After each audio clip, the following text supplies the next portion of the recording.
Verið velkomin að seinni hluta fyrirlestara Suzanne Humphries efnið leyndar staðreyndir bólusetningar og aukaverkanir þeirra. So in order to understand how immune systems are affected, we have to understand how immune systems function. Look at how the body deals with illness in a stepwise progression. I'll explain this in a minute. A person's first experience with a natural infection usually happens through one of the linings of the outer portion of the body, such as the nose, the throat, the lungs, or the gut. And most diseases have a period of days and sometimes weeks before people seem sick and then recover. Most microbes we are met with never make us sick at all, even though they have full capacity to kill us under certain circumstances. So why is this? It has to do with the effectiveness of every level of immunity represented on this picture, which vaccinologists did not understand until very recently. So let's look at frame one. This is part of the immune system that you have whether you've been infected with anything or whether you've had a vaccine or not. And this is part of what we call the innate immune system. And this is available immediately upon contact with any microbe. And it consists of your good microbes on your skin and your throat and your intestines that kind of outcompete the pathogenic microbes. So this is basically your probiotics and your normal microbes. And right underneath, you can see there's kind of the palace guards, like macrophages and something called dendritic cells that are ready to attack if anything gets through this barrier. And there's also some local chemicals, like the skin actually secretes antibiotic, and even the salt on the skin actually has antimicrobial qualities. So if something breaches this barrier, like it does here, then these cells here can take care of the problem. You might get a little bit of localized heat, say if you cut yourself or if you have an infection in part of your throat, but you won't have a fever. This is just localized, and then your body can take care of it and you can recover and you can be done. Or it can go deeper. And here what we see is that the microbes have gotten in deeper past this level, and we can see that the next level is starting to come through and go to battle. And here's where you'll start having fever because certain chemicals are being secreted by the white blood cells and the inflammation that's being created.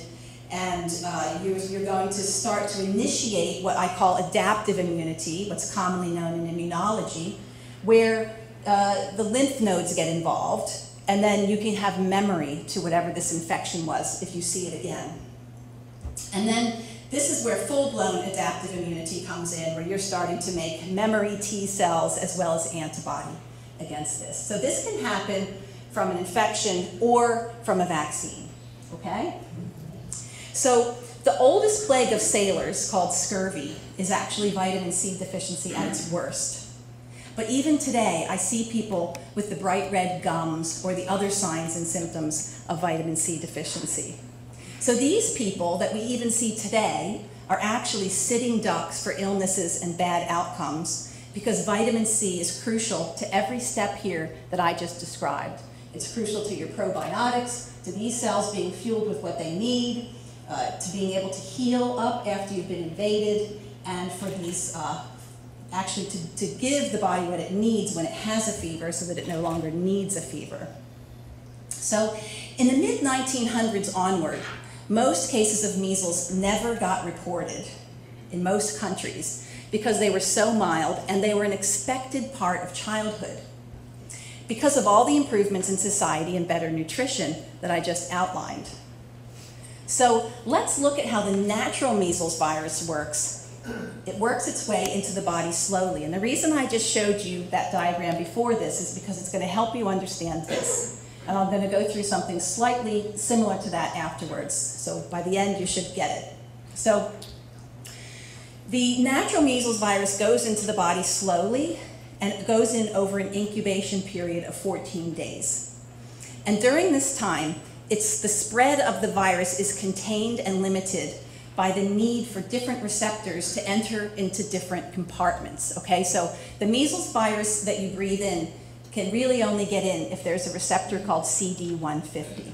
So the virus enters initially. If this was darker, you could see. Can we cut the lights out just for a minute so you can see this? because any slide that's white in the back, you're not going to be able to see. Yeah. Oh, it still doesn't help. Okay. So this slide here just has a kid with just a few dots, okay? So it's showing that they're inhaling the measles virus, and there are cells in the lung that are going to be able to take up this virus and bring it farther into the body. And after initial multiplication in the lymph nodes near the lung, measles can then enter the bloodstream, and then it spreads out to all the lymphoid organs like the spleen and all these lymphoid organs throughout the body.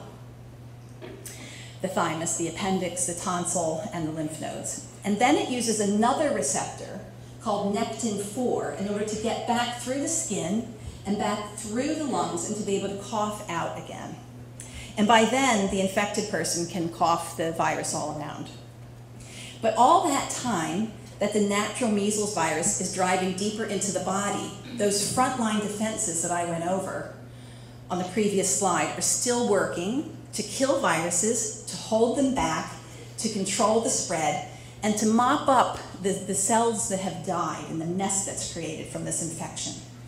So you can see how the 3 layers shown again here in a different way are very important. Again, here we have the initial innate immunity, which comes 0 to 4 hours. This is your probiotics, your skin chemicals. And so you start with infection, and at any point you can recover and get out of this. So these are non-specific preformed chemicals that can remove the infectious agent. And if that doesn't work, and that's still going to keep working, if you go to the next level, this level still keeps going. So you get to the second level 4 to 96 hours later, your infection continues, you start bringing in other cells, T cells, activated cells, helper cells, and they recognize different pathogens during this problem, and as well as inflammation. And you can either get better here, or you can go down to the next level. And with measles infections, you're usually going to go down to the next level. And so this is late, this is over 96 hours later. You'll transport this antigen, the measles virus, to different lymphoid organs that I showed you before. And at this point, there's going to be recognition by untrained B cells and T cells. Now remember, B cells are going to make antibody, and T cells have all different kinds of functions. Some of them are communicators, and some of them can munch up cells on their own. And then what happens after they're naive, they go into deeper into the body, and they create clones of themselves that can go to battle and deal with the rest of this invasion by the measles virus. And at the end, you'll have cell-mediated immunity, which is commonly called Th1, which is really important to being able to have long-term memory immunity against the measles virus. And you can usually have some Th2 antibody immunity, but you don't actually need it. It's just part of what happens. It's more of a marker of what happened in the body. It actually feeds back into the cell-mediated immune system, kind of shutting it off so it doesn't go out of control. So if you have a stepwise natural infection, you start here, it goes deeper, all the layers are going at once, okay? They knew none of this when they invented the vaccine, by the way. Here's where a vaccine starts, right around here. So you don't have any of this or this. You're going right past the skin, right past the barriers, and you're injecting the virus into the muscle. And then you go through this step. And you do get both of these, but obviously it's not long enough, because it's not the same as having a natural virus. So a child needs to have the first 2 layers here working really well, because they control and slow down viral multiplication and the speed of access into the body. The first 2 layers and the cell-mediated immune response in the 3rd layer are the key to both efficient control and clearance of the virus.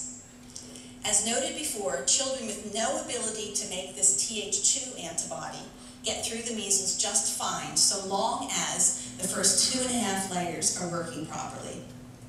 And what's more, they do have long-term immunity. Researchers were surprised to find that they didn't get measles again when they were exposed. So if anything goes wrong in these 2.5 first layers, then your child will be in trouble, no matter what century they live in. We hear a lot about what can go wrong with measles disease, but the medical system hasn't had any real appreciation for those 3 layers above, because their focus revolves around lots of antibodies. The reason these 3 layers are important to understand when it comes to the measles vaccine is because the vaccine enters the body in a different way than the natural virus does. First off, the vaccine isn't inhaled, and instead of following the same sequences as the disease and gradually allowing stepwise, body-wise access starting at the lung surface, the vaccine goes past the physical barrier defenses, and this is the key, it uses a different receptor called CD46. And the reason for this is because of how it was passaged in order to attenuate it on these monkey cells. It gave it the attraction to this CD46, which allows access to every nucleated cell in the body at once, bypassing the top 2 layers of that stepwise immunity that's seen in natural infections. Because the vaccine bypasses those first 2 layers, you can have a disaster if the vaccine is not highly attenuated or weakened. And that's exactly what happened with the first live measles vaccines in the USA that I talked about earlier. They were not attenuated, and so they created serious illness. And doctors were actually afraid to give them without also injecting gamma globulin at the same time to stop the serious systemic disease symptoms that resulted from instant access to the whole body. The only cells in your body that are not nucleated are mature red blood cells. This also creates an inferior immune response.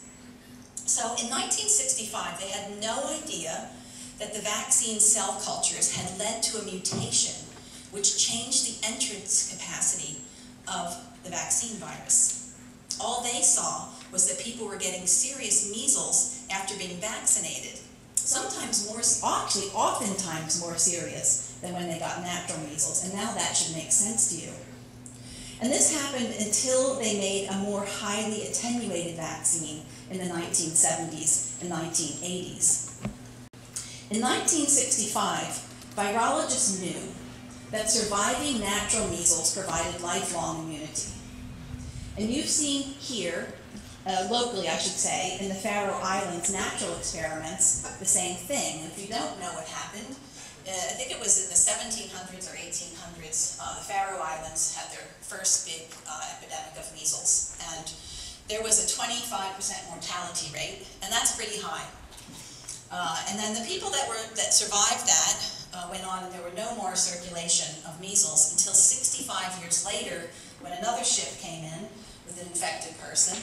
And it turned out that all those people who had experienced measles initially were not susceptible even to the second round, even though there was no ongoing circulation of measles virus. Because natural infection provides lifelong immunity, scientists assumed that vaccines would do the same thing, because they knew nothing about measles receptors, the layers of the immune system, or how measles progressed through the body. They thought that sticking a needle in the body would give that same solid lifelong immunity. Because yesterday's settled science turned out to be wrong, today there are pockets of vulnerability in the vaccinated and in the unvaccinated. In the vaccinated, there are bigger problems because it's not possible to achieve lifelong solid immunity in them for all of the reasons I just outlined. And unlike in the past, where measles was mainly in children, today we now have to be aware that everyone vaccinated could get measles somehow, sometime later, as Dr. Gregory Poland and the Chinese doctors are saying, instead of seeing it in toddlers like we used to, we're now seeing it in very young babies and in older people. So the pockets of susceptibility in the vaccinated are as follows. The primary failures, which as Dr. Poland says, 2 to 10% of all people who get a vaccine who don't respond to their vaccine. The secondary failures, which can be described in different ways based on which studies you're referring to, but 8.9 to 19% of people between 4 and 11 years after their vaccines will not be able to respond to a virus. Secondary failures over 20 years, they find that 33% of vaccinees lack protective titers. And then we have the new and very small, minor beginning of a problem of vaccine escape mutants that's being seen in China. So in the unvaccinated, we see pockets of susceptibility primarily in the medically exempted children and in babies that are too young to be vaccinated. However, if an unvaccinated child gets measles infection, they'll have lifelong immunity, which a vaccinated child doesn't get, unless they have lifelong vaccines. However, a much larger group of susceptibles will be the vaccinated older children and adults who have lost their immunity. All this as a result of a medical system which once thought that one shot would stop measles the year after the program started and provide immunity for life, just like the disease does, and a public who accepted their version of settled science. In 2015, we saw outbreaks in California where cases of measles occurred in individuals who were fully vaccinated.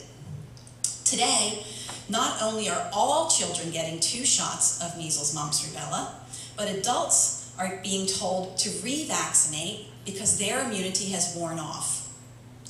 There's an obvious problem when we see the proportion of infected people from California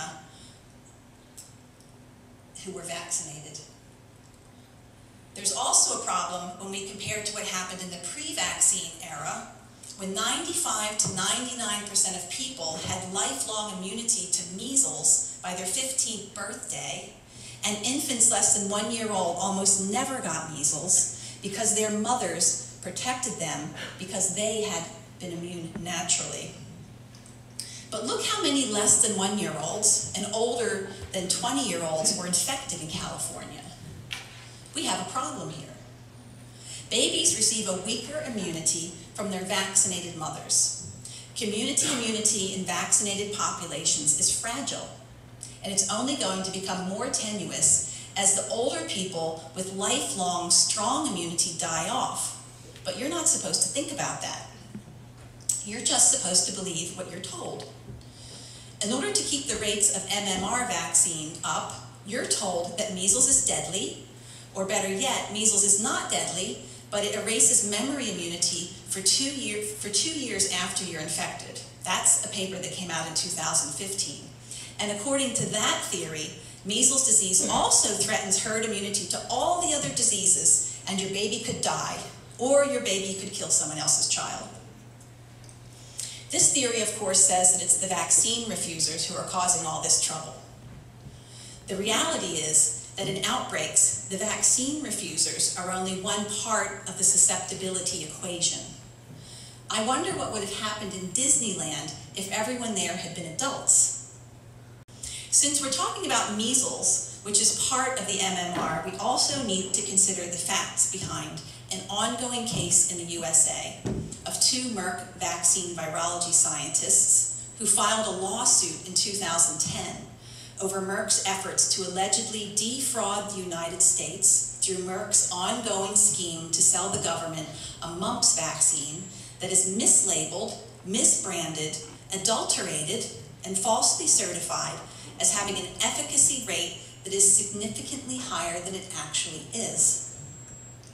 Merck allegedly did this from 2000 onwards in order to maintain its exclusive license to sell the MMR vaccine and keep its monopoly of the US market.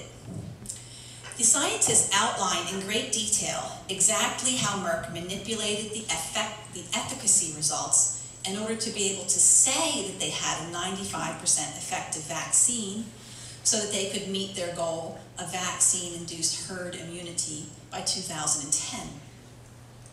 Well, it turns out that the vaccine could not meet the goal that CDC projected to eradicate mumps by 2010 because the vaccine in its current state cannot reliably confer immunity and is in fact a dilute version of what it once was. And this is a copy of the front of the brief that you can go and read. Everything I've just said to you is stated in that brief.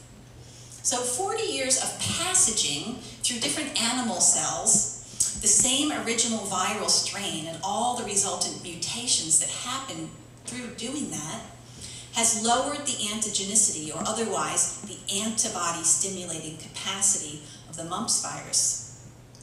So that we essentially have a situation of vaccine escape strains there too, but from a vaccine that's actually worn out. So you'll be disgusted to learn how Merck tried to get the vaccine virus to pass its tests. I'm not going to get into that now, but I have gotten into that in other places. 2 virologists from Merck got tired of Merck's cheating that they were witnessing day in and day out, and they filed this lawsuit that's still ongoing. And while the USA regularly has mumps outbreaks in highly vaccinated populations of teenagers and adults, even after we've doubled our vaccine rates, we used to only need 1, now we're told we need 2 or even 3. Other countries are having the same problem. In 2015, there's a report from Australia, 49 confirmed cases, with many more mild or cases that may have gone unreported. The ages of people affected ranged from 9 to 22 years, and all have received 2 prior doses of mumps vaccine. And Korea. We see an article here by Park that just came out talking about vaccine viral or immune escape happening with mumps vaccine, and high and rising, continuing to rise, prevalence in teenagers and young adults that are fully vaccinated. And they're saying that we need a 3rd dose of the mumps vaccine, and also that the new golden era of vaccinology should produce us a new and improved formulation for the mumps vaccine. But in this article was an astonishing graph shown here. And you can see the reported incidence of mumps both pre and post-vaccine. What we have over here is 1955 and over here 2013. Notice how the pre-vaccine incidence looks really low, and now it looks really high. And that's because, as the article says, most mumps cases back here were not reported pre-vaccine. And as you can see, pre-vaccine, there was almost 7,000 cases reported annually, yet the authors of this study say that they estimate that there were 640,000 cases per year. So one would wonder why so few of those cases were reported. Was it that they were so mild they weren't considered noteworthy? Could it have been that only the big lumps got called mumps? In this article, supposedly far more boys got mumps than girls did, so maybe it was swollen testicles that got the child to the doctor. But this is an important graph because in America, we're now told that rather than 500,000 cases of measles reported every year pre-vaccine, there were actually 4 million cases every year, most of which were never reported. And Dr. Park here also talks about how complications were more prevalent in the past, but it's not based on any analysis. Of the 633,000 never reported cases every year, they give us no data. And this is creative gymnastics on the part of these epidemiologists, because they have to come up with an explanation to justify their recommendations for a 3rd dose of MMR in the face of these kind of figures. And they have to convince us that this left-hand part of the graph is irrelevant because every year 630,000+ patients didn't bring their lumpy children to the doctor. And to cover their backside in the case that this backflip gymnastics doesn't score, they increased their options by talking about genotype mismatching being something else that needed addressing. And we hear the same thing going on with other vaccines. So you can see how the Korean vaccine immunity starts to break down in the 1980s as the different vaccines were failing. And you can see that no matter the virus strain that was used, that the mumps vaccine has problems. And meanwhile, in the USA, Merck is dragging out the whistleblower case as long as they can, perhaps until vaccines are made mandatory for everyone, at which point discussion would become academic only, and perhaps they might have a new improved mumps vaccine to whip out to make the court case seem redundant. Merck's Department of Risk Management is never without optional legal or business strategies. Realistically though, The last thing Merck wants is the public to know now that science in the world of Merck vaccines means throwing out results that don't fit their desired outcome, inflating new results, and throwing out the evidence before the FDA comes to inspect. This is all described in the legal brief. And offering bonuses to scientists who deliver the necessary results, and actually telling them that if they call the FDA, they could be thrown in jail.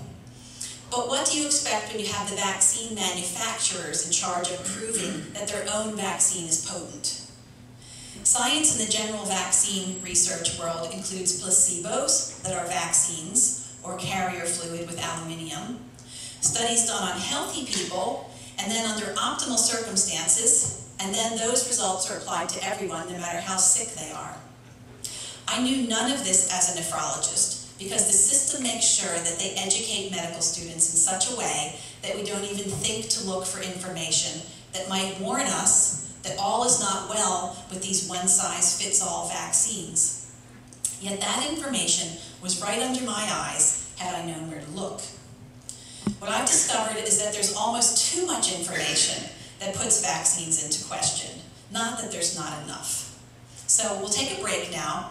And after the break, we'll have a look at the whooping cough vaccine.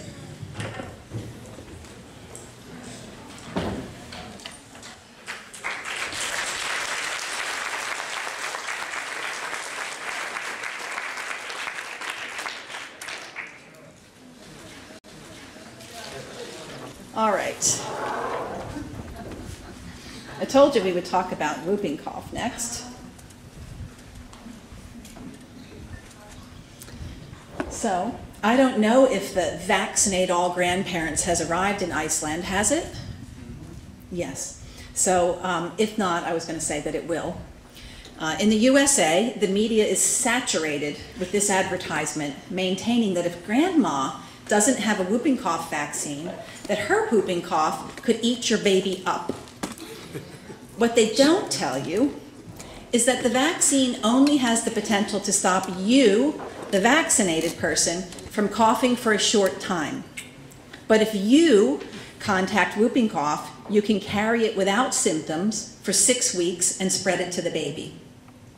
This is a trend which has accelerated and largely been caused by the acellular or more modern whooping cough vaccines, which, like the flu vaccine, also primes the immune system the wrong way.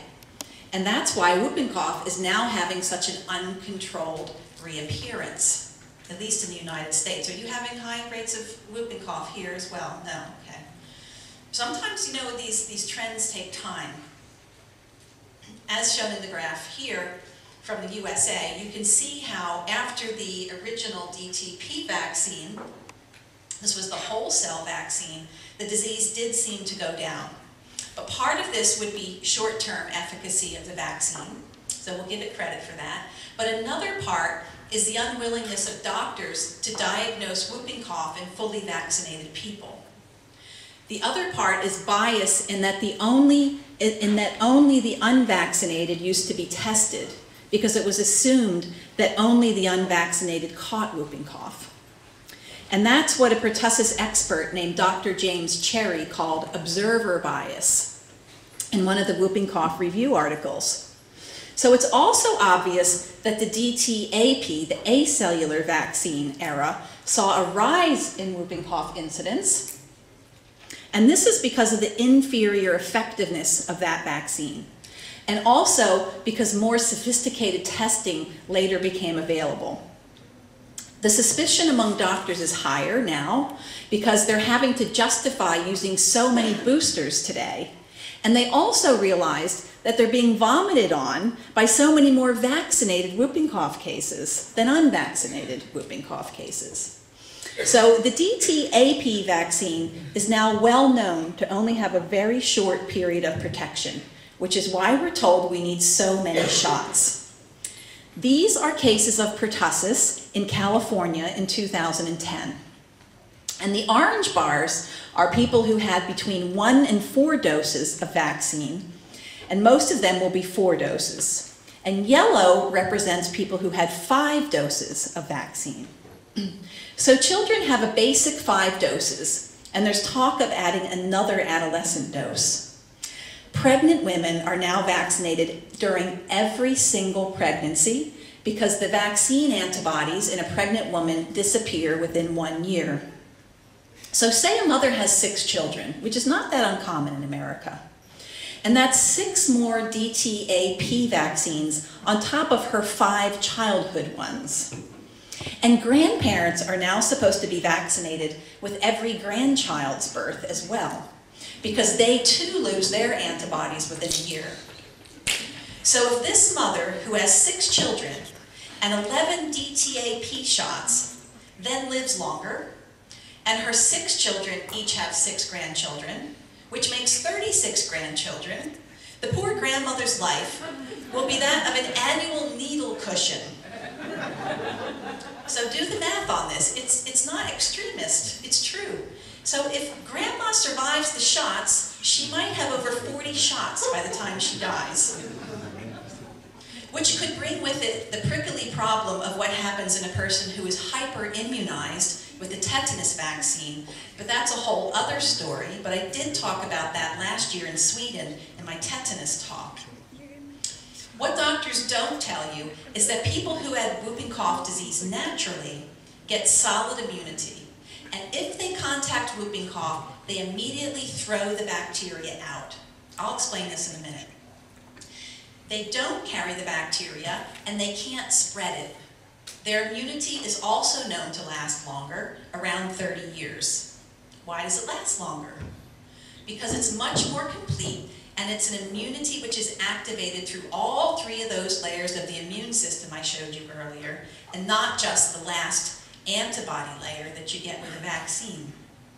What I want to show you here is a graph from Dr. Warfeld's paper of 2014, where he basically showed that these baboons, which mimic whooping cough, just very similar to humans, they are protected for a short period of time after they're vaccinated. However, if you look over the long term, and then they're re-exposed to the bacteria, something really interesting was observed, which is what you need to tell your neighbors who won't let their kids play with your unvaccinated kids. This is what they need to learn. So the blue curve here is somebody who is what we call naive, and they get infected with the bacteria naturally. And as you would expect, the count of bacteria in their lungs is quite high in the beginning. They're very symptomatic. Everyone knows they're sick. They're kept home, okay? And while they're home, over about 38 days, those counts will go down in the lungs, and they'll get immunity for 30 years. So let's now look at that person if they're re-exposed to the bacteria within that 30 years. What you get is this line down here. This is your unvaccinated child who has had whooping cough, recovered, and then is re-exposed later. And as you can see, there's no culturable bacteria in their lungs at all. Now, let's compare them to a vaccinated person who has been re-exposed to the bacteria. The red line here is the vaccine that we're currently using today, the acellular vaccine. And so if an acellular vaccinated person is then exposed to the bacteria, what happens is they may not cough at all. They may not show any symptoms. But what they have are colony counts in the lung that at some points are actually higher than somebody who has an acute version of the disease. And they are basically carrying the bacteria in their lung for 6 weeks, just like we showed you in that grandma photo. So it's a really interesting phenomenon, don't you think? So we have to think of it as re-exposure to circulating bacteria, which, let's just face it, they're everywhere. You can find whooping cough just about anywhere. So the vaccinated people don't throw out the bacteria that they carry for a long time. And they're a reservoir for another problem that has been building for the last 10 to 15 years or more. And the reason is that their immunity didn't happen at the lung surface. Remember how the measles vaccine immunity starts at the lung surface, and then we have those 3 layers, and then they get that long-term, lifelong immunity. Well, there's a similar phenomenon with whooping cough in that if you're vaccinated, your immunity starts in the muscle. not at the lung surface. So it makes sense here when you think of it that way, doesn't it? So the problem I alluded to that has been building for 10 to 15 years or more is that of mutated strains of the bacteria. And an Italian group first examined this issue in 1999. Are you starting to see a trend here? Mutated trends, strains, vaccine relationship? Okay. An Italian group first examined this issue in 1999, and they analyzed which populations had the most mutant strains, and it was the vaccinated.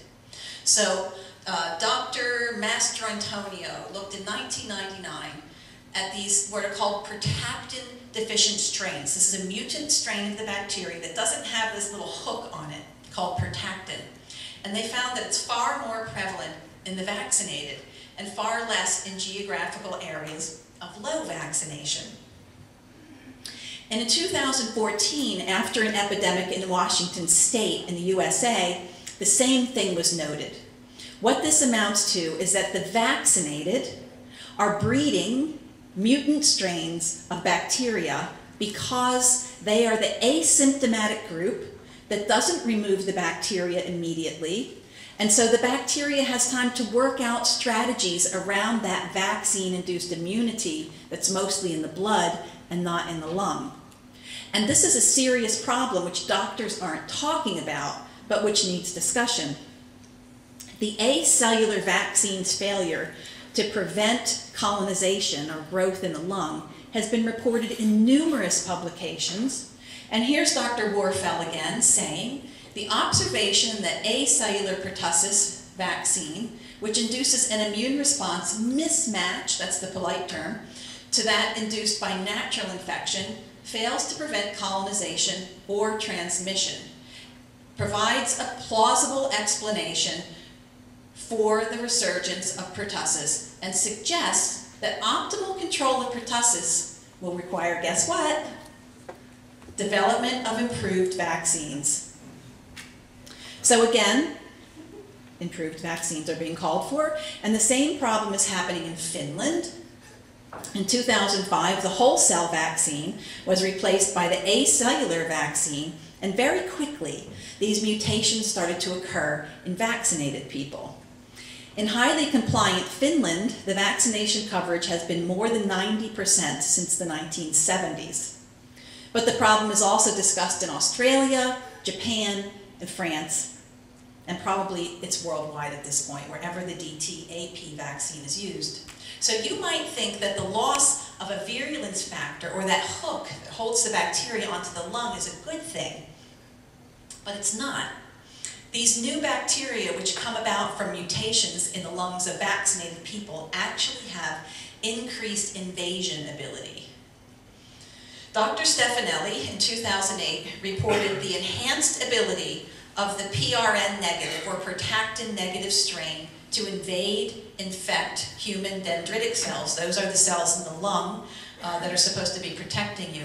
And they said 5 hours after infection, those strains had significantly increased invasion ability. So protactin mutation isn't the only problem.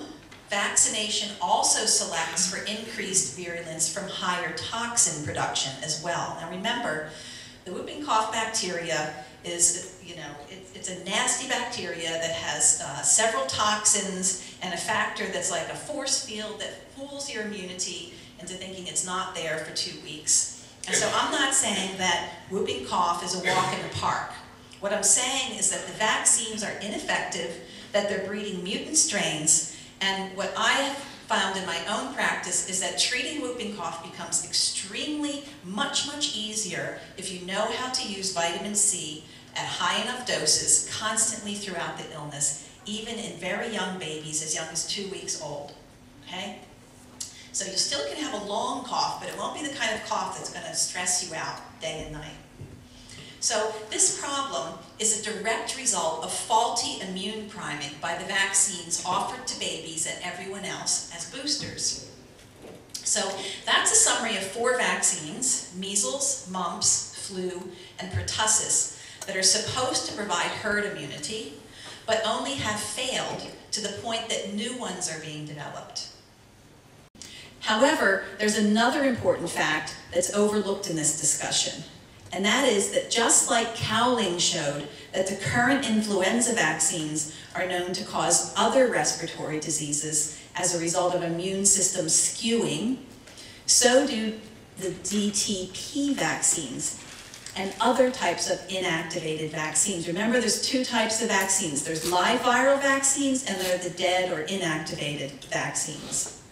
So a Danish researcher named Dr. Peter Orby talks about this problem more than any other scientist. And most doctors are totally oblivious to the fact that all killed vaccines can set the immune system at a disadvantage to fighting other diseases in the long term. And many studies from Africa showed the marked negative effects of this DTP vaccine, either alone or after a live vaccine. And all the references are here. This talk is videotaped, so if you miss anything, just know that in a couple weeks you can go back and get all the references and listen again. And I'm not going to go through this in great detail because we're running short on time. But what he basically showed is that they had baseline levels of death rates, long-term death rates of babies before this DTP vaccine came in. And then they were able to check the long-term death rate after the vaccine came in. And what he found was that there was a twofold increase in the death rate after the introduction of this vaccine in certain African countries. And that hospitalizations increase when this vaccine is the last vaccine given. And I'm just going to show you some of the studies. Here's a recent African study that went one step further and showed that administering both live and killed vaccines together was far worse than administering live vaccines only. The death rate was appallingly high for the killed plus live vaccines versus the live vaccines only. So what we have here is a bunch of vaccines that are killed and 2 that are live.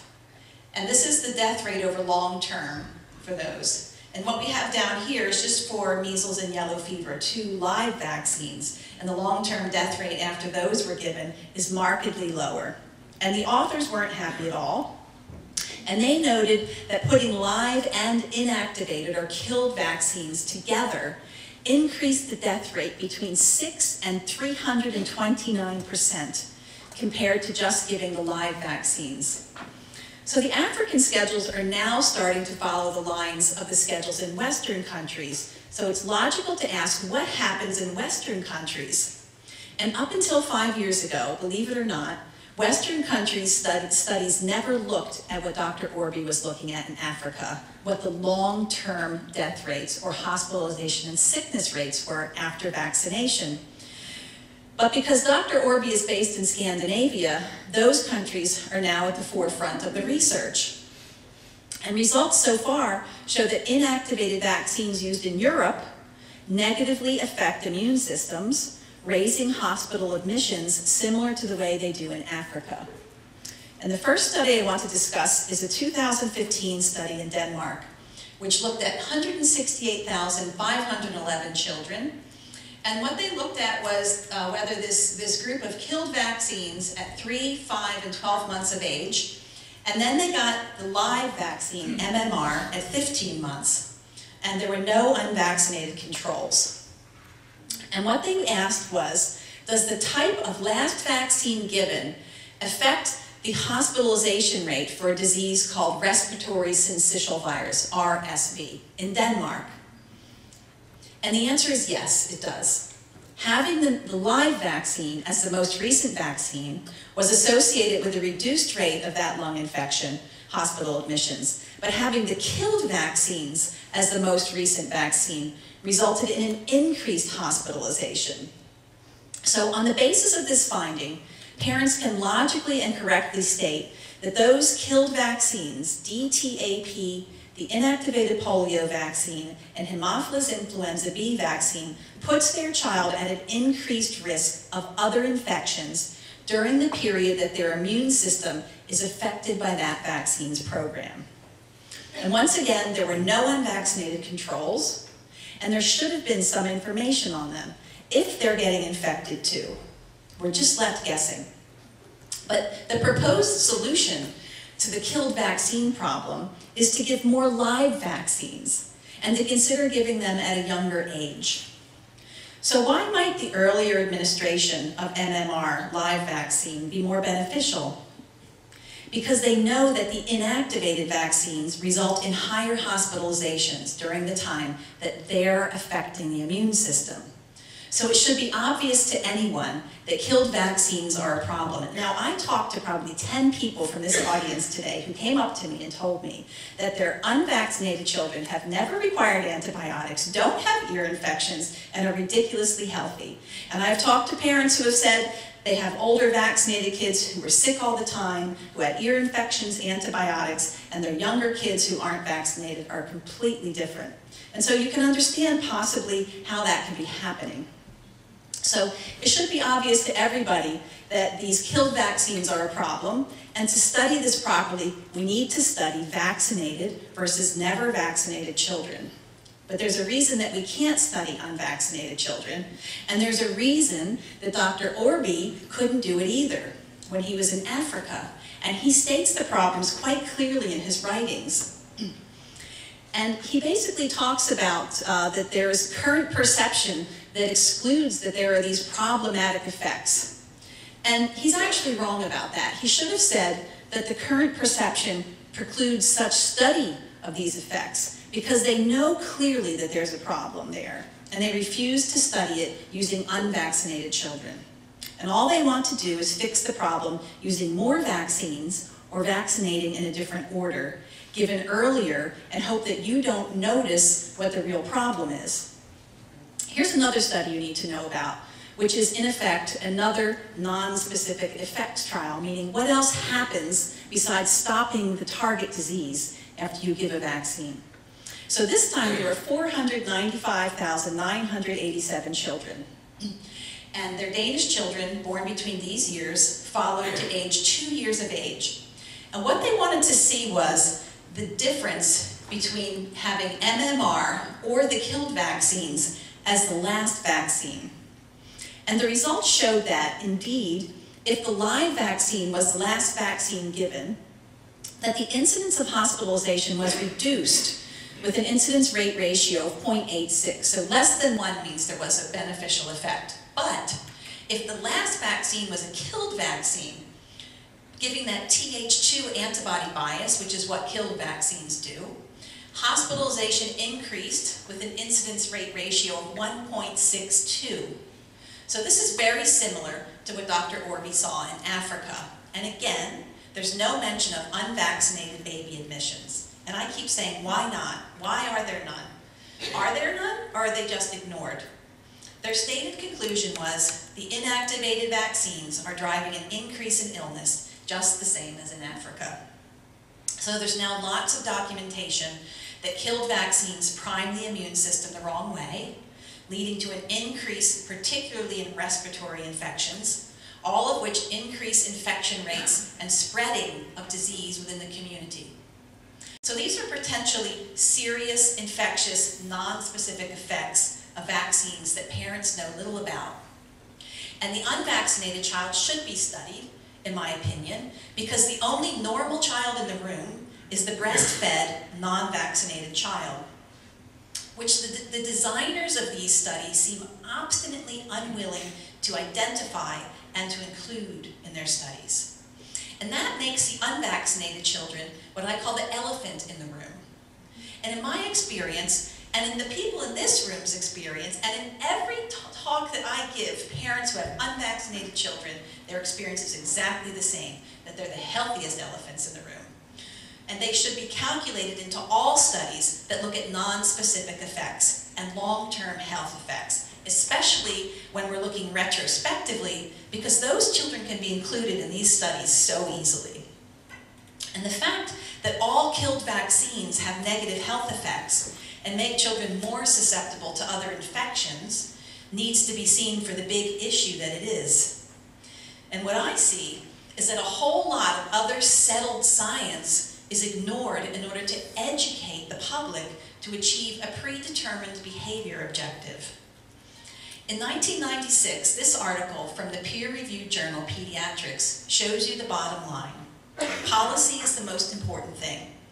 Everything I talk about today are the concepts that you're not supposed to know because you're getting re-educated by the pro-vaccine manipulators. When these media darling doctors talk about re-educating you, they're really talking about removing from your knowledge everything the medical system considers to be non-essential concepts. This is nothing new. Parental behavior objectives are the desired health behavior and have always been the system's real endpoints. For you, the concepts I'm talking about today are the ones that put everything into its proper perspective. The information given to you by the World Health Organization, the government, and the doctor, for the most part, is carefully crafted and put together to create a picture in your mind to make you afraid. And that's done by leaving out the high-level knowledge that would counterbalance their fear-mongering. I'm just going to read you this quote in case anyone in the back can't see it. Pamphlet authors should determine the key points that the patient or parent needs to know to achieve the behavioral objective. Non-essential concepts can then be deleted. The key is to write for the desired health behavior rather than for high-level knowledge. What they consider non-essential concepts are the ones that could change the whole equation in favor of non-vaccinating. The current dominant medical system can't withstand any doubt over the vaccine program, whether or not well-founded. Neither could the system that wrote this from the Federal Register of the Department of Health and Human Services in USA in 1984. And as you go back through the medical journals, you'll see that in every era, all doubts have been forcefully squashed, and doubters slandered, pilloried, and where possible, evicted from the system. And when I leave Iceland, you will see that the same will be attempted towards me. Any doubts which could come from me or other doctors who have studied the medical literature and history are considered misinformation, which gives you a false perception of risk. So all of you parents who have those ridiculously healthy, unvaccinated children have been deceived and have a false perception of risk. Which brings me back to what I found out after I left the mainstream medical system, which is why the executive committee at my hospital would not stop vaccinating my newly admitted critically ill patients. It was because in many cases, the hospital stay is only paid for if new patients receive those vaccines on admission, unless there's extensive documentation justifying not giving them. There are also what is politely known as incentives to practicing doctors in hospitals, which are bonuses for having certain high vaccine rates. Right now in America, the land of the free, we have a no jabs, no pay policy at the hospital, no jabs, no school allowance, no jabs, no welfare, no jabs, no medical treatment. People are being kicked out of their general practitioner's office for not accepting vaccinations. I've seen people refused organ transplantations for refusing vaccinations. And their doctors don't want to look at any of the medical literature.